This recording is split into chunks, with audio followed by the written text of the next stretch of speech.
আসসালামাইকুম। আমি আবার চলে আসলাম আমার পেজ এই থেকে। এখন এই মুহূর্তে আছে হচ্ছে আকিবাজার টার্নিং পয়েন্ট। আমি এদিক থেকে স্ট্রেট চলে যাব বাইনাজি আকিবাজারে, স্ট্রেট কলাতের দিক চলে যাব। সো দেখি রাস্তাঘাটের কী অবস্থা, যদিও সানসেটের জন্য কিছুই দেখা যাচ্ছে না। তো আমি যেটা করব, আমার একটু রাফভাবে বেরোতে হচ্ছিল, সরি যদিও এটা রাইট ছিল না, বাট যেহেতু সবাই এলোমেলোভাবে ড্রাইভ করছে এই জন্য আমিও একটু সুযোগ নিলাম। বাই দ্য ওয়ে, যদি ঠিক হয় নাই, বাট তারপর আপনারা কখনো এরকম ট্রাই করবেন না। যদি আলহামদুলিল্লাহ আমি এক্সপিরিয়েন্সভাবেই আল্লাহর হুকুমে একটু চেষ্টা করেছি এবং ভালোভাবে সেফলি ড্রাইভ করেছিলাম। তো যাই হোক, এখন আমি যেদিকে যাচ্ছি সেটা হচ্ছে কলাচিয়ার দিকে হেডিং। আমি ওইদিকে যাবো কিনা আই হ্যাভ নো আইডিয়া, আল্লাহ পাকি জানে। আমি দেখি যতটুকু যাওয়া যায়। সো সানসেটের জন্য ভিডিও কোয়ালিটির বেশি সুবিধা লাগছে না আমার কাছে, তারপর আমি চেষ্টা করছি আপনাদেরকে ভালো একটা ভিউ দেওয়ার জন্য। মুশকিল হয়।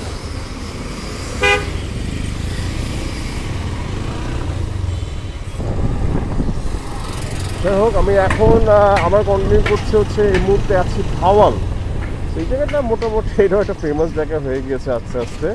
এখানে দেখতে পাচ্ছেন আটি ভাওয়াল উচ্চ বিদ্যালয়। তো সবচেয়ে মজার ব্যাপার, আগে আমি এদিকে যাওয়া আসা করতাম, এদিকে হাতে লেফটে এই ছোটো একটা ব্রিজ ইউজ করতাম। এখন আলহামদুলিল্লাহ মানে গভর্নমেন্টের ইনিশিয়েটিভে এই রাস্তাটা অনেক বড় হয়েছে এবং আমরা যেতে পারছি এদিক দিয়ে, অনেক চড়া রাস্তা হবে। আমাদের গ্রামে খুব সুন্দর একটা মাঠ আছে, ওদিকে আজকে যাচ্ছি না। আমি এদিকে স্ট্রেট চলে যাচ্ছি। আছে এদিকে নামাজ মনে হয় পড়া হয়নি, বাট ইচ্ছা আছে আবার পড়বো। যাই হোক, আমি অলরেডি এই যে ভাওয়ালের ব্রিজ থেকে পার হয়ে আমি স্ট্রেট চলে। সবচেয়ে মজার এবং সুন্দর ব্যাপার হচ্ছে যে আমার খুব পছন্দ হচ্ছে এই রাস্তাটা। কিন্তু রাস্তা এখন আগের মতো সুন্দর কার্ভিং করা নাই, বাট মোর ওভার আপনার রাস্তাঘাটে স্টিল এখনও সুন্দর করে ড্রাইভ করা যায় আলহামদুলিল্লাহ, আল্লাহ পাক যদি হেফাজত করে রাখে। সো আমার কাছে ভালো লাগে, খুবই ভালো। আমি মানে it's not the first time, it's not the many time, it's several number of Times আমি অলরেডি এই রাস্তায় যাওয়া আসা করেছি। আমার মোটর সাইকেলে বলেন, আমি গাড়িতে বলেন, মেবি 1-2 বার হয়তো সিএনজিতে যাওয়া আসা করছি। It was really fun by the way.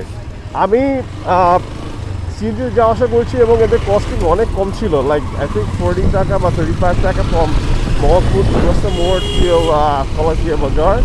So আমি স্ট্রেট চলে যাচ্ছি এখন হেডিং টুয়ার্ডস কলাচিয়া। দেখি সামনে আবার সানসেটের ভিতরে একটু কম কোথায় পাওয়া যায়। এনিওয়েজ, আপনারা ভালো থাকবেন, আমার ভিডিও লাইক প্লিজ দেবেন please. Thank you so much. আমি এখন যে টার্নিং পয়েন্টটা আছে সেটা হচ্ছে শফি কফি হাউস নামে অনেক বিখ্যাত। আমি এখানে বেশ কিছুবার কফি খেয়েছি। এই হাতের লেফটে আপনার এদিকে যাওয়া যায়, লেফটে একটা ছোটো স্পেস আছে, আপনার পার্কের মতো। Shafi coffee house really good. আমি অ্যাকর্ডিং টু দিস জোন, মানে এই জোনের হিসাবে আমার মোটামুটি খারাপ না, এবং ওপেন স্পেস, যদি অনেক মশা, বাট এছাড়া অনেক মজা লেগেছিলো আমার এখানে এসে। যাই হোক, আমরা খুব মজা করে আসি মাঝে মধ্যে, আমি সেফলি যদি চেষ্টা করি এবং অনেক মজা পাই আসলে যাওয়া আসা করতে। দেখেন রাস্তা মোটামুটি খালি এবং তিনজন ডাবল করে চালাচ্ছে। যাই হোক, অনেক সমস্যা না, এখন আমাদের এইভাবেই বড় হয়েছে, এইভাবেই আমাদের ফেস করে যেতে হবে, এটা কোনো ব্যাপার না। এখন আমরা স্ট্রেট চলে যাচ্ছি। আমি এদের সামনে কাছাকাছি মনে হয় একটা রিসোর্ট পাবো সম্ভবত, দেখি আমি কারেক্ট বলেছি কিনা আপনাদেরকে। সিএনজিগুলো খুব বাজেভাবে চালায়। যাই হোক, এখানে কিছু টার্নিং পয়েন্টগুলো আছে যেগুলো একটু হেইসি লাগে, বাট আলহামদুলিল্লাহ হ্যাঁ এখানে একটা রিসোর্ট আছে। শ্যামল বাংলা ইভিনিং প্লেস আর হচ্ছে রিসোর্টটা এত লেফটে, Shyamal Bangla resort. It's very good one, আমার কাছে ভালো লাগে এখানে এসে।